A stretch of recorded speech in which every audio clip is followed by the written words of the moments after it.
Following months of anxious tension, TJ Watt finally resolved his offseason holdout by signing a $123 million extension to remain with the Pittsburgh Steelers. While the signing allowed fans to breathe a sigh of relief, Watt gave them a hint just hours before by posting a picture with teammate Nick Herbig. Watt shared a post-workout photo with Herbig on his Instagram story.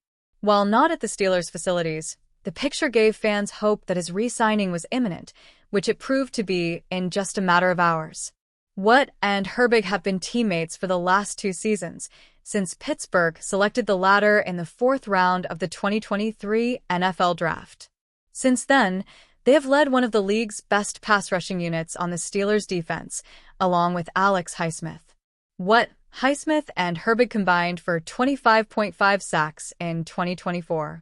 Watt's new deal makes him the highest-paid non-quarterback in NFL history.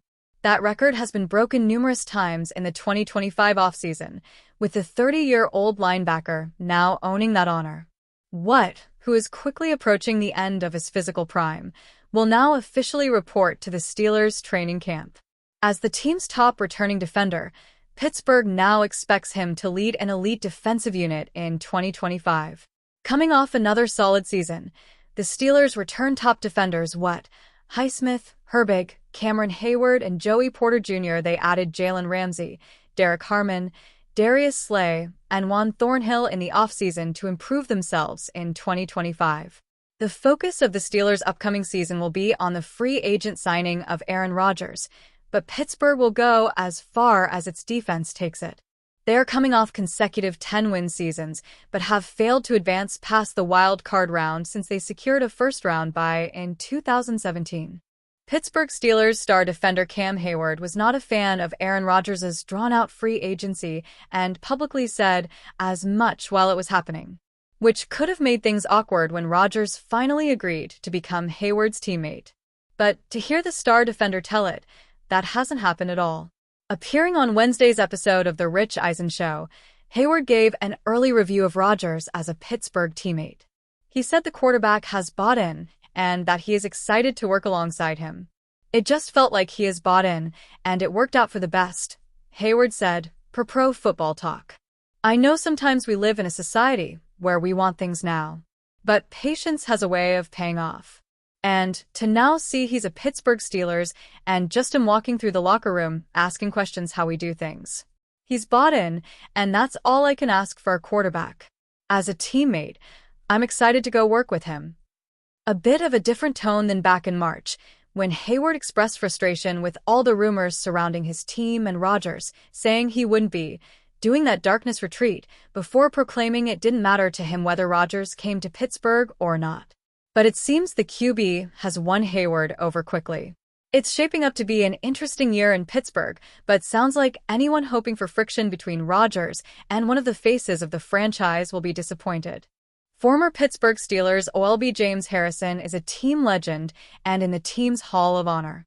But he didn't spend his whole career with the Steelers, playing 1 season with the Cincinnati Bengals before returning to Pittsburgh, and he finished his career playing with the New England Patriots. With OLE TJ Watt seeking a contract extension and he and the team still unable to agree to terms, Harrison thinks there's at least a chance that Watt could be traded. Appearing on Up and Adams with Kay Adams on Thursday, Harrison explained why when asked by Adams if Watt could be playing somewhere else in 2025. It's a business. I think that's the thing that people gotta get used to. It's a business. And if they don't come to a business decision that's good for him and good for them, he may be playing in another uniform. It's not like it's unfathomable, Harrison said.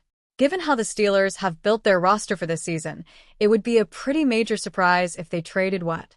Acquiring veterans like Aaron Rodgers, Jalen Ramsey, and Darius Slay has helped the Steelers load up to try and make a run this season. Losing their most valuable defender would seemingly be the antithesis to the team's plan, but they weren't afraid to trade W.R. George Pickens nor include F.S. Minkah Fitzpatrick in the trade for Ramsey and Jonnu Smith. All offseason, the Steelers' front office and coaching staff have affirmed their interest to keep Watt in Pittsburgh, and Watt likely doesn't have much interest in leaving. But he does want his money, and he likely wants to be the highest-paid edge rusher in the league, surpassing Myles Garrett. The Steelers, up to this point, haven't given what he wants, and with the team reporting to training camp in 6 days, it's an open question if what will attend. It's more likely than not that the two sides will eventually come to terms and what remains a Steeler in 2025 and beyond. But if negotiations reach a breaking point and the two sides decide it's best to move on, the Steelers could look to move him. It would likely add to their treasure chest of 2026 draft picks, and they might also look to acquire another veteran as part of any deal. It's unlikely, but as Harrison said, it's not unfathomable. Things between the two sides don't seem bad enough, yet that we're at a point where it's a real possibility. But the next few weeks until Week 1 will be extremely important to securing Watt's future as a Steeler. T.J. Watt won in his contract negotiation with the Pittsburgh Steelers. He also won in his battle to surpass at least some of Myles Garrett's financial terms in Cleveland. Great. Now go win a playoff game. Yeah. I know. Playoff records are team results, not individual stats assigned to outside linebackers. At most, quarterbacks and coaches should carry those records. I get it. But Watt's entire goal was to, in some way or another, emerge from this spring's negotiation with the Steelers as the highest-paid non-quarterback in the National Football League. He did that Thursday, receiving $108 million guaranteed dollars from the Steelers and an average annual value of $41 million in new money.